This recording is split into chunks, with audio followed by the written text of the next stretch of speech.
Đợt pizza bún đậu mắm tôm á mình không có đi ăn được là tại vì lúc đó mình tới đây nhưng mà nó cháy hàng. Nhưng mà ngày hôm đấy tôi đã có thể mua được pizza và cơm tấm. Pizza cơm tấm. Xin chào tất cả các bạn, mình là Misty nè. Hiện giờ mình đang có mặt ở Pizza Poppy. Ở đây là một nơi mà đã từng diễn ra món pizza bún đậu mắm tôm.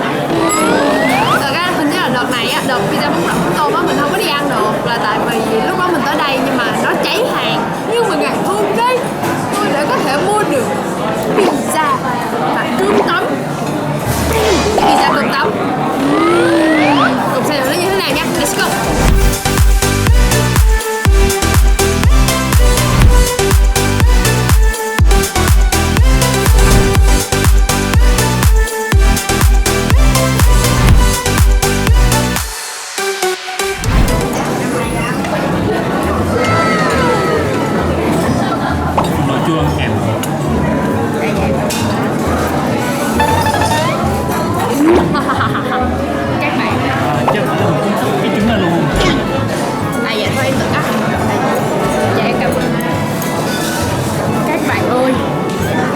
Xin giới thiệu với các bạn pizza cơm tấm. Theo mình nhận xét nha, đúng là nó cũng có mùi cơm tấm thiệt, nó có mùi cơm tấm á. Ớt thì chắc là mình xin phép được bỏ qua một cục. Bây giờ mình sẽ cắt cái quả trứng ra. Quả này sao nhìn nó nhỏ nhỏ vậy ta, nhìn cảm giác giống như nó là trứng trứng 5.000 thôi mọi người. Làm sao mà có thể có được quả trứng? Gà Nhật Bản có giá 320.000 một vỉ, tương đương với việc mỗi trứng này có giá là 32.000.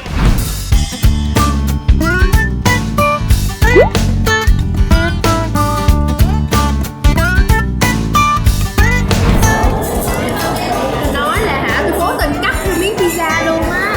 Đây bây giờ sẽ thử một miếng nha. Pizza này chắc là khó cầm tay ăn được rồi ha. Mình làm kỳ quá để mình rất mẹ miếng thịt rồi. Nói chung á là lúc mà mình nghe pizza cơm tấm á, cảm giác của mình là nó sẽ đỡ bị nè,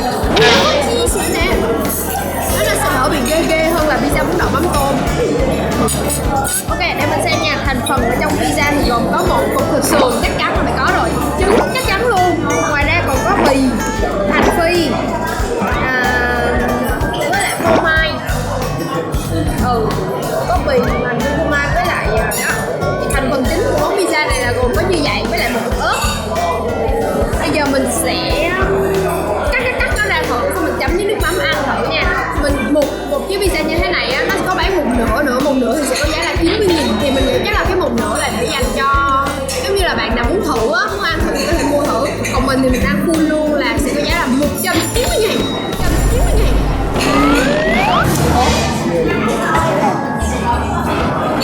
Vậy tại sao một nửa nó lại mắc hơn full?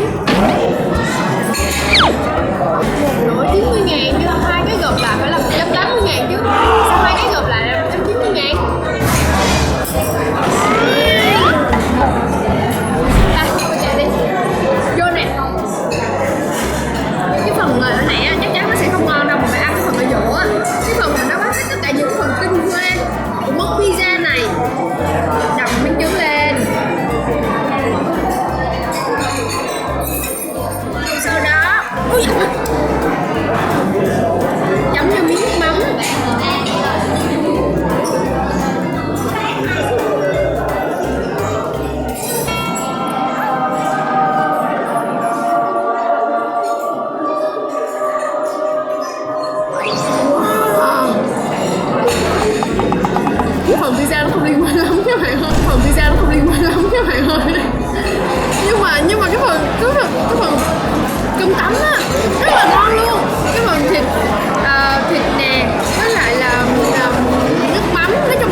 á, ăn mấy cái lớp vỏ đó mới ngon. Cái này á mình nghĩ là nên bắt một ít cơm, một lớp cơm mỏng nữa.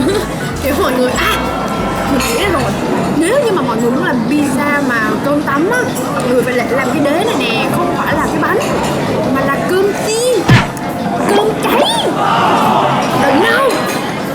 Wow. Cái cháy kiểu như cháy phần dưới đó. Trời ơi má ơi, tôi phải về làm thử ngay mới được. Nhưng mà làm sao làm được cơm cháy nhỉ? Tôi bỏ qua đi. Nhưng mà đây là góp ý của mình. Nếu như mà có một ai đó ở trong pizza family hoặc có một ai đó muốn làm cơm pizza cơm tấm, các bạn nên làm cái vỏ bánh á, nó là cái cục cơm tấm, nó là cái cục cơm á mà nó cháy phần dưới, ở trên vẫn là cơm nóng á.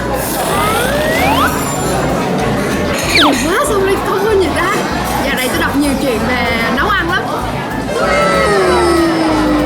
Nhưng mà làm sao làm được như vậy nhỉ? Nhưng mà vậy chắc là ngon á, chắc là đỉnh cao luôn á, ăn được. Chắc là đỉnh cao lắm á. Và tiếp để ăn thử phần này như nào.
Nước mắm.